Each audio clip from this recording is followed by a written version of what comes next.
अगर मैं तुमसे ये कहूँ कि तुम ऑलरेडी 1 करोड़ रुपए कमा चुके हो लेकिन अब तक तुम्हें पता ही नहीं चला, तो शायद तुम्हें ये बात काफी अजीब लगे मेरी। बट इस वीडियो के अंदर मैं ये आपको प्रूव करके दिखाऊंगा। एंड आज मैं पैसा कैसे कमाया जाए इस पर बात नहीं करूंगा, क्योंकि सच कहूँ तो पैसा कमाना इस दुनिया का सबसे आसान काम लगता है मुझे। बिकॉज पैसा कमाना सिर्फ जॉब, बिजनेस या सिर्फ फ्रीलांसिंग तक सीमित नहीं है। आज पैसा वो भी कमा रहा है जो दिहाड़ी मजदूरी कर रहा है। पैसा वो भी कमा रहा है जो रोड के किनारे ठेला लगा रहा है। पैसा वो भी कमा रहा है जो छोटी सी चाय की दुकान चला रहा है। वो भी पैसा कमा रहा है जो रोड पर झाड़ू लगा रहा है। और अगर मैं बिल्कुल ऑनेस्ट हो जाऊं तो पैसा वो भी कमा रहा है जो भीख मांग रहा है। ये बात सुनने में आपको अजीब लगेगी, पर ये सच है। मैं यहाँ किसी को छोटा या बड़ा नहीं बना रहा। मैं सिर्फ ये बता रहा हूँ कि पैसा कमाना आज इतना कॉमन हो चुका है कि ऑलमोस्ट हर इंसान किसी न किसी फॉर्म में पैसा कमा सकता है और कमा भी रहा है। सो मेन प्रॉब्लम आपकी ये कमी नहीं होनी चाहिए कि मुझे पैसा कैसे कमाना है। पैसा कमाने के इतने तरीके हैं कि कोई लिमिट ही नहीं है उनकी। बल्कि असली कंसर्न आपका ये होना चाहिए कि आप जो पैसा कमा रहे हो वो बदले में आपसे टाइम कितना ले रहा है। इस बात को थोड़ा ध्यान से समझना,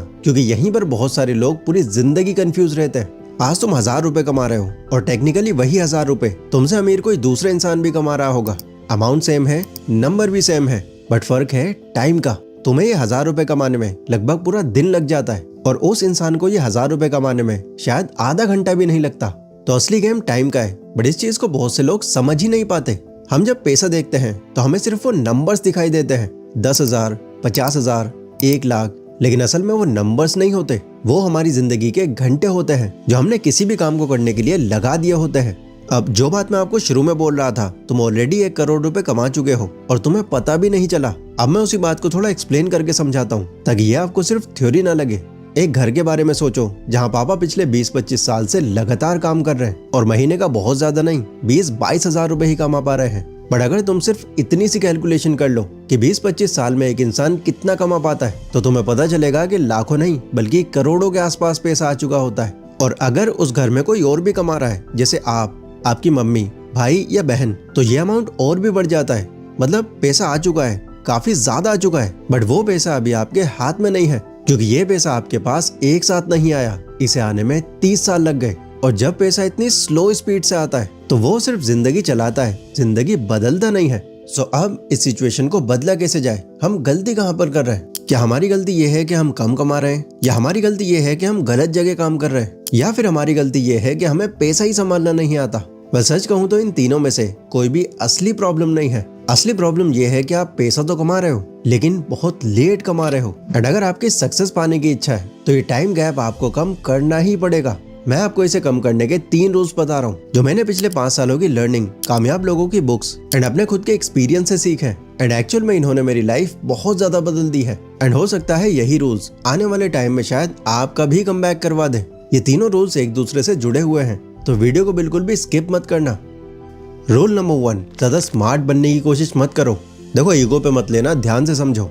अभी तक अगर किसी लेवल तक तुम नहीं पहुंच पाए, इनफैक्ट कुछ शुरू भी नहीं किया अब तक तुमने, तो इसकी वजह ना तो गवर्नमेंट है ना ही बाकी लोग। ज्यादातर केस में वजह तुम्हारी सोच है, क्योंकि जो ऑलरेडी अमीर लोग होते हैं उनके पास तो शुरू से ही टूल्स होते हैं। उनके पेरेंट्स ही इतने कैपेबल होते हैं कि उन्हें किसी भी तरह के रिसोर्सेज इजीली मिल जाते हैं। सही एजुकेशन, सही एक्सपोजर, सही लोग और बार बार फेल होने के चांसेस भी। उनके लिए एक्सपेरिमेंट्स करना कोई बड़ी बात नहीं होती, बहुत नॉर्मल होता है। अब बिल्कुल दूसरी साइड देखो, जो गरीब लोग होते हैं उनके पास करने के लिए ज्यादा ऑप्शंस ही नहीं होते। उनके लिए काम करना मजबूरी होती है, चॉइस नहीं। इसीलिए वो छोटा काम करने से पहले भी सोचते नहीं है, बस वो कर लेते हैं। उनके दिमाग में ये नहीं आता कि लोग क्या कहेंगे मुझे देखकर, बस ये रहता है कि वो खाली ना बैठे। फंसते तो यहाँ पर आप लोग हो जो एक मिडिल क्लास फैमिली से आते हो, क्योंकि ना तो तुम्हारे पास अमीर लोगों जैसा सपोर्ट होता है, ना गरीब लोगों की तरह कोई छोटा काम करने की हिम्मत होती है। किसी भी काम को तुम इस एंगल से देखते हो कि ये मेरे लेवल का है या नहीं, मुझे इसमें रिस्पेक्ट मिलेगी या नहीं, या इस काम में मेरी ज्यादा कमाई होगी या नहीं।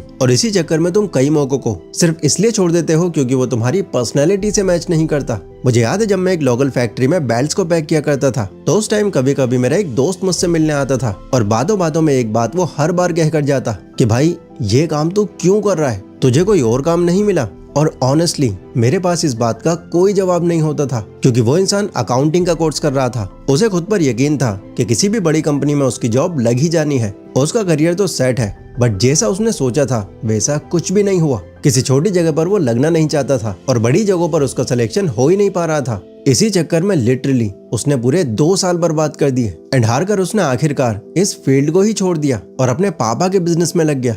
देखो यहाँ मैं सिर्फ उसकी कहानी नहीं सुना रहा, मैं हर एक मिडिल क्लास इंसान का माइंडसेट तुमको बता रहा हूँ। क्योंकि उन्होंने पढ़ लिख कर कोई डिग्री ले ली होती है तो उन्हें लगता है कि अब मैं कोई छोटा काम क्यों पकड़ूं, मैं काबिल हूँ, शायद मुझे इससे बेटर कुछ मिल जाएगा। पर इस शायद के चक्कर में उनका टाइम निकल जाता है और कई बार थक हार कर उन्हें वही करना पड़ता है जो वो नहीं करना चाहते थे। इसलिए जब मैं ये बोलता हूँ कि ज्यादा स्मार्ट बनने की कोशिश मत करो, तो इसका मतलब ये है कि अपने ईगो के हिसाब से काम मत चुनो। आज ही इस बात को अपने माइंड में बिठा लो कि जो लोग बिल्कुल छोटे छोटे कामों से स्टार्ट करते हैं वो बेवकूफ नहीं होते, असल में वो ज्यादा स्मार्ट होते हैं। क्योंकि इसी छोटे से शुरू करने वालों की एक बहुत लंबी लिस्ट है जो आज करोड़ों का एम्पायर बना चुके हैं। इसलिए ईगो के चक्कर में अपना टाइम बर्बाद मत करो, बाद में बहुत रेग्रेट करोगे। किसी भी लेवल से स्टार्ट करना पड़े बस स्टार्ट कर दो, बिकॉज किसी तो काम के थ्रू अगर आज आप चलना सीख गए तो वही काम कल शायद तुम्हें कोई ऐसा रास्ता दिखा दे जहाँ से दौड़ना शुरू कर दो तुम।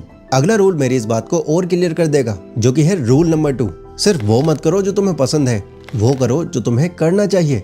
22 साल 9 महीने, इस उम्र तक मैंने अपनी पूरी लाइफ में 30,000 रुपए भी नहीं कमाए थे, बट इसी साल 10वें महीने में मेरे बैंक अकाउंट में 1.5 लाख रुपए थे। और ये हुआ सिर्फ एक चीज की वजह से। वो क्या है अभी आगे मैं आपको बताऊंगा। पहले मैं आपको अपनी थोड़ी सी बैक स्टोरी बता देता हूँ। 22 साल की एज में भी मैं कॉलेज में ही था, बट ये मेरा कोई रेगुलर कॉलेज नहीं था। मैं इग्नू से कॉरेस्पॉन्डेंस के थ्रू बीए कर रहा था, जहाँ सिर्फ संडे में क्लास लगती है, बाकी पूरा हफ्ता सिर्फ पढ़ाई और कोचिंग क्लासेस। लेकिन मुझे पहले ही अंदाजा लग गया था कि मैं बीए के बाद आगे नहीं पढ़ने वाला और सिर्फ इस डिग्री के थ्रू मुझे कोई अच्छी जॉब मिल जाना ये तो पॉसिबल ही नहीं था। तो इसीलिए उस दौरान मैंने कई कामों में हाथ आजमाया। एक फैक्ट्री में बेल्ट्स की पैकिंग करना, मार्केट की एक दुकान में हेल्पर की जॉब करना, एक छोटे ऑफिस में डेटा एंट्री का काम संभालना, इनफैक्ट 2000 रुपए महीना पर ट्यूशन पढ़ाना। ये यूट्यूब चैनल भी मैंने इसी दौरान स्टार्ट किया था।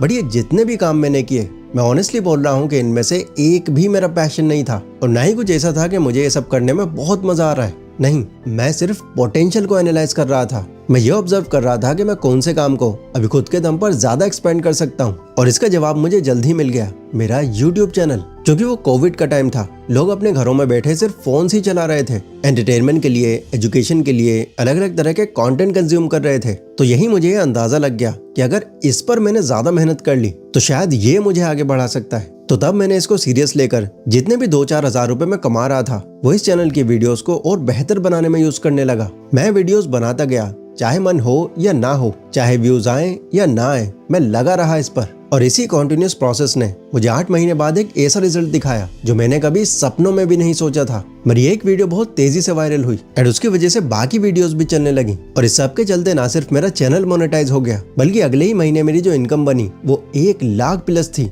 मैंने उस टाइम पर सिर्फ वो किया जो मुझे करना चाहिए था। मैंने कोई अपनी पसंद का काम नहीं चुना, मैंने बस काम चुना और उसी में इतना घुस गया कि ये खुद ही मेरी पसंद का बन गया। एंड मैं तो फिर भी एक बहुत छोटा सा एग्जाम्पल हूँ। अगर तुम ऑब्जेक्टिवली देखो तो ज्यादातर कामयाब लोगों ने पैशन फॉलो नहीं किया, पोटेंशियल फॉलो किया। तुम गौर करना, टेलीकॉम सेक्टर में आना मुकेश अंबानी का कोई पैशन नहीं था, इनफैक्ट ये तो उनका बिजनेस बैकग्राउंड भी नहीं था। उन्होंने डिजिटल कनेक्टिविटी में पोटेंशियल देखा और जियो सिम मार्केट में ला दी। ऐसे ही जेफ बेजोस, उनको भी बुक्स पढ़ना बहुत ज्यादा पसंद नहीं था, बट उन्होंने अमेज़न की शुरुआत बुक्स बेचने से ही करी क्योंकि पोटेंशियल था उसमें। तो इस डिल्यूजन से बाहर निकलो कि जो तुम्हें पसंद है बस वही करना चाहिए तुम्हें। अगर तुम्हें कम टाइम में ज्यादा पैसा कमाना है तो ये तो भूल ही जाओ कि मुझे ये काम अच्छा लगता है या नहीं, बल्कि ये सोचो कि ये काम मुझे कहाँ तक ले जा सकता है। और इसके लिए ये तीसरा रूल समझना जरूरी है। रूल नंबर 3, अपनी फील्ड के बादशाह बनो, चाहे छोटी हो या बड़ी। वो कहावत तो आपने सुनी होगी कि कोई भी काम छोटा या बड़ा नहीं होता, उसे छोटा या बड़ा हमारी सोच बनाती है। ये बिल्कुल सच है, बट प्रॉब्लम यह है कि हम इस बात को गहराई से नहीं समझ पाते। क्योंकि सच तो यह है कि आप किसी भी फील्ड के बादशाह बन सकते हो अगर उस काम को आप सीरियस लेना शुरू कर दो। आमतौर पर जब कोई बंदा चाय बेच रहा होता है, समोसे बना रहा होता है, मोमोज का स्टॉल लगा के खड़ा होता है या कोई भी नॉर्मल काम कर रहा होता है, तो वो खुद भी ये मान लेता है कि ये छोटा काम है। और इसीलिए ना तो वो उसके टेस्ट पर ज्यादा ध्यान देता, न काम की स्पीड पर, और ना ही इस बात पर कि कस्टमर कल दोबारा क्यों आए उसके पास। क्योंकि उसकी नजरों में ये काम उसके लिए बस पैसा निकालने का जरिया होता है, पहचान बनाने का नहीं। पर जब कोई ये डिसाइड कर लेता है कि मैं इसी में रहकर इसको इतना आगे बढ़ा दूंगा कि लोग मेरे फिर इस काम को कंपेयर ही ना कर पाए, तो तब हमें अनुभव दुबे और प्रफुल्ल बिल्लोरे जैसे लोग दिखते हैं, जो चाय जैसे बिल्कुल आम प्रोडक्ट को एक ब्रांड बनाकर करोड़ों की कंपनी बना देते हैं। तब हमें सागर दरियानी जैसे लोग दिखते हैं, जो सड़क पर बिकने वाले मोमोज को वाव मोमो नाम से एक यूनिक पहचान देकर मल्टीपल आउटलेट्स खड़े कर देते हैं। और तब हमें अंकित अग्रवाल जैसे लोग दिखते हैं, जो समोसे जैसे स्नैक को भी स्वादिष्ट बनाकर इतना फेमस कर देते हैं कि लोग दूर दूर से आते हैं उनके पास। इन सब लोगों ने कोई एक्स्ट्रा ऑर्डिनरी काम नहीं किया, इन्होंने सिर्फ एक नॉर्मल काम को नॉर्मल लोगों की तरह करना बंद कर दिया और फिर वहीं से ये गैप क्रिएट हुआ। सो ये चीज याद रखना, पैसा फील्ड बदलने से नहीं, फील्ड के अंदर पूरी तरह से घुस जाने से बनता है। जिस दिन आप अपने काम को सिर्फ चलाना बंद करके उसे समझना शुरू कर देते हो, उसी दिन उस फील्ड के नॉर्मल लोगों से आप आगे निकलने लग जाते हो। अगर इस वीडियो को आप यहाँ तक देख रहे हो तो एक चीज तो साफ है कि अपनी लाइफ को लेकर आप सीरियस हो। इस पूरी वीडियो के अंदर मैंने बस यही समझाने का ट्राई किया है कि अगर आपको कम टाइम में ज्यादा पैसा कमाना है तो पहले आप उन लोगों की सोच को जानो जो ऑलरेडी ऐसा कर रहे हैं। एक्सेप्शंस देखो हर जगह होते हैं, बट मेजोरिटी कामयाब लोगों का थिंकिंग पैटर्न लगभग यही मिलेगा आपको। मैंने आपके अंदर ये सब बताकर बस फ्यूल भरा है, सोचने का फ्यूल। अब इसे किस तरह और कितना इस्तेमाल करते हो तुम, ये तुम्हारे हाथ में है। स्क्रीन पर आपको एक वीडियो दिख रही होगी। अगर आपको ये जानना है कि मैंने ये सब कैसे किया तो इसमें आपको सब कुछ पता चल जाएगा। यहाँ क्लिक करके इसे आप देख सकते हो। जय हिंद।